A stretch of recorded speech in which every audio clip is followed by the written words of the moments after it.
जय गुरु जी संगत जी, शुक्राना गुरु जी। संगत जी, गुरु जी का 56वां वचन। इसमें गुरु जी कहते हैं, एक बार एक गुरुद्वारे में गुरु ग्रंथ साहिब का पाठ करने वाले छोटे पाठी ने गुरु जी से कहा कि उसके जीवन में कुछ भी ठीक नहीं है, धन भी नहीं है। गुरु जी ने प्रश्न किया, जद लोका दे पाठ पढ़दा है तो किन्ने सफ़े बिना पढ़े पलटदा है।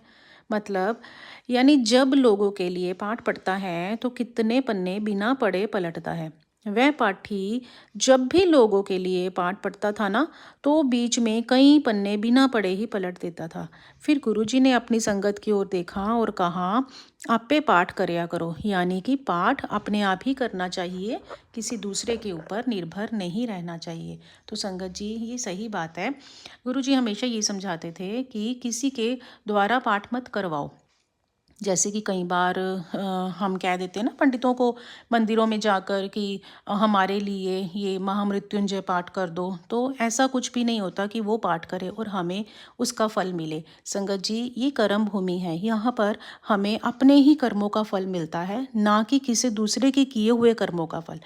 तो संगत जी, गुरुजी ने हमें बहुत ही प्यार से और बहुत ही सहज तरीके से समझाया कि पाठ खुद किया करो।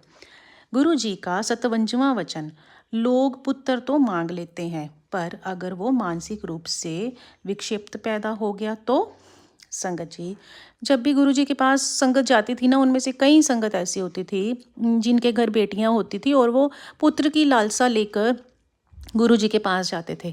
तब गुरु जी सबको यही समझाते थे कि पुत्र मत मांगा करो, क्योंकि गुरु जी हमारे अगले और पिछले जन्म सब जानते हैं, उनके पास हमारे सारे खाते खुले हुए हैं।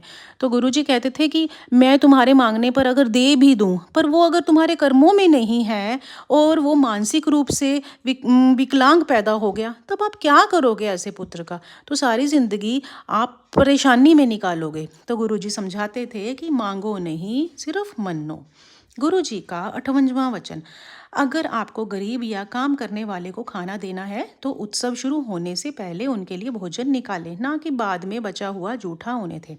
संगत जी, गुरुजी ये हमेशा कहते थे कि अगर आपको किसी गरीब को खाना खिलाना है ना, तो जब आपका कोई फंक्शन स्टार्ट हो रहा है ना, तो उसमें से खाना निकालो। जैसे हम भगवान को भोग लगाने के लिए, प्रसाद के लिए पहले खाना निकालते हैं, तो उसी तरह वो कहते थे कि जो गरीब है वो आप अपने भगवान के समान ही समझो। आप गरीबों को ये मत समझो कि जो बचा हुआ जूठा है वो उन्हें दे देंगे, उससे बड़ा पाप और कोई भी नहीं है। गुरुजी कहते हैं, उससे तो मैं भी बहुत दुखी होता हूँ, ऐसा मत करो कभी भी। जय गुरु जी, शुक्राना गुरु जी।